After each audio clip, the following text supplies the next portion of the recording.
السلام عليكم ورحمة الله وبركاته. أشما هركفون وردفتوتا في كبجمتوتا رزان أورو منتيف كتان غندان أسولين قولين جرجرتو سنين جدا ركولي شمرن كينا كمان عربا هجتان استهي كان بيا كيسا رافو إسات ترغتان كون جتشولا ركولي رفيانسا كينا لغارب بيغوتون غوتوتي كان بوكا أولي أكاسوما كان جتشابو في كان جتشتو ديرين نسفيسا إسني ديرسو في فرفوري رفيانسا كيسا نراباليسو كرا سلباتي نموني هدون جتشولا وسو همبيني كان برر ركتاني في أكاسوما موتو يوهو بنو دابو إرا كان الراول لالان توكو أموتو waan hin beeyneef jecha soba itti fakkaachuu ni mala. Jarjiira kana yookiin zayitii jarjiira gabaa irrallee oolfachuu ni dandeenya yookiin bitachuu ni dandeenya. Haa ta'u malee irra caalaa jarjiira kana hidhaa tokko jechuun biyyoota kamiyyoo jiran waan maallaqaan hedduu rakasaa tahee fi akkasuma immoo raafuu yeroo hunda aramni nyaata ruuza wajjin nyaachuuf yeroo tokko hoteelota irrallee nyaata manatti yoo bitatan waliin kan argamu jechuudha. Jarjiira kana maallaqa xiqqishuun bituu dandeenya. Raafuche kana jechuudha namoonni hedduun nu beeytan isa kana qopheeffannee dhiinee kukkunna jechuudha. Bishaan isaa dura garuu irraa goysuu qabna. Saanii irratti illee haa ta'u akkasuma immoo kukkutaa irratti illee maktafa daddaa irratti illee rakkoota kan qabu. Erga xiqqeessinee kukkunnee zayitii burcuqoo tokko qopheessinee isallee maashina nayinee yoo barbaanne zayitii burcuqoo lama ni dandeenya jechuudha. Zayitiin kun zayitii kamii jechuun isiniin oolu qibaatii rifeensaa isiniin jedha. Daayina jechuudha. Erga daayinee geessinee haaluma asitti argitan kana distii yeroo hedduu jechuun ni barsiisa garuu nama keenya sirriitti hin hubatanii haala asitti argitan kanaan erga daayinee geessinee jechuudha. Disticha keenya distii qulqullina qabu kan foolii nyaataa hin qabne kan foolii urgooytuu fi urgooytuu ittoo jechuudha. Urgooytuu yoo jedhu urgooytuu ittoo yookiin ammoo tuyyuu nyaata adda addaa kan hin qabnetti goona jechuudha. Nayinee ibiddirra kenna. Ibiddi kuni hedduu laafaa harka yoo irra qabattan kan daqiiqaa 10 harka irra qabattan harka keessan isin hin gubne ta'uu qaba. Ibidda kanarra kenne dhadhaa yoo baysan obboleeyyan keenya beeytanii miti ibidda hedduu laafaa ta'eeti yoo dhadhaa ammoo ibidda guddatti baysanii dhadhaan kan baduu fi akkasuma ammoo tuyyuu kan jigullee danfillee hin gubatellee jechuudha akkasittu. Kanaaf haaluma dhadhaa saniin ibidda hedduu laafaa isinii gala jedhee jechuun mee maal isinitti daqiiqaa 5 ibidda harka irra qabattan dafee ibiddi namatti inni hedduu laafaa jechuudha akkasitti isinii ibsa. Isa sanirra kenne haga inni danfee wal fudhatutti walumaan kan hojjannuudha jechuudha. Jalqabaaf jarjiira akkuma isinitti hime dhiinee goysinee kukkunnee maashina nayinee maashina waa daakutti jechuudha. Kan mana arabaa warri jirtan kan shunkurtii daakutti nayitan zayitii yookiin qibaatii jechuudha. Zayitii yoo isiniin jedhu zayitii nyaataa seha namoonni tokko zayitii nyaataarraa zayitii sadiitu ta'a. Zayitii boqqolloo jechuudha kan isaan aafiyaa jedhanii mana arabaa fidansan hisaaba malee fidan obboleeyyan kiyya isa kana burcuqoo lamaa itti nayitanii hojjetachuu dandeettan. Yoo barbaadan burcuqoo tokko waan ji'a tokko itti nayitanii hojjetachuu dandeettan haala margitan kanaan jechuudha. Zayitii aafiyaa, zayitii nuugii akkasuma ammoo tuyyuu zayitii zayituun illee jechuudha. Kanaaf itti aansee jechuudha zayitolee argachuu dandeettan yookiin mana qorsaa irraa rakasaan gabitamu zayitii kookinaatiiti. Zayitoota kanneen sadiin jechuudha. Sadi moo afur kookinaati takka zayituuna lama zayitii boqqollootiin sadii ammas ammoo zayitii nuugitiin afur zayitiin afran kun gatiillee guddaa isin gaafatu akkasuma ammoo tuyyuu rifeensa keenya laaffisuufis tahee saffisaan dheeressuu san qofaa miti rifeensa keenya akka hin xaxxamne qulqulleessuu hedduu bifa isaanii akka tolanii fi baay'ee akka bareedan nu gargaara jechuudha. Zayitoonni kunneen dhugaa rabbii jechuudhaan ufii kiyyaa akkamitti isin himuu danda'a. Namoonni tokko jechuudha haala salphaan laalanii yookiin ammoo guyyaa 2-3 keessatti rifeensa isaanii akkasi kanaaf namoonni keenya hedduun jechuudha akkasitti kan ilaalanidha.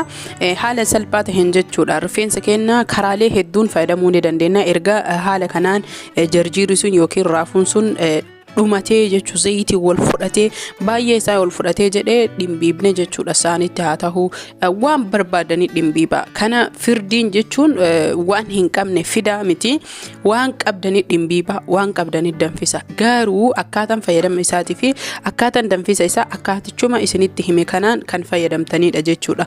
Hedduu rifeensa keenya laaffisuu fi akkasuma immoo obsaan fayyadamtan taananiin kan baay'ee bareechisuu fi hedduu akkamitti isin himuu danda'a maallaqa keessan hedduu kan qusatudha. Yeroo har'aa kana maallaqni jechuudha maallaqa hedduu kan sababa rifeensaa namoonni olaayinii irraa ajachiisuuf jecha gabaalee adda addaa irraa bitachuuf jecha maallaqa hedduu baasaa jiranii fi akkasuma ijoolleen biyya jiranillee hedduu afaan isaa kan wallaalanii kunoo isaanii irratti illee nayinee jenne jarjiirri kun hedduu zayitii wal fudhachuu irraa mee obboleeyyan kiyya isinummaa na ilaalaa ilame ilaalaa.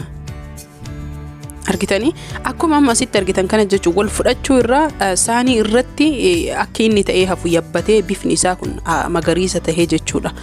Dhugaa rabbii hin ijatee sana foto soo godhuu baadhee anuyyuu hin amanu anuyyuu soba jedhaa ture ofii kiyyaa godhe argitanii meelaala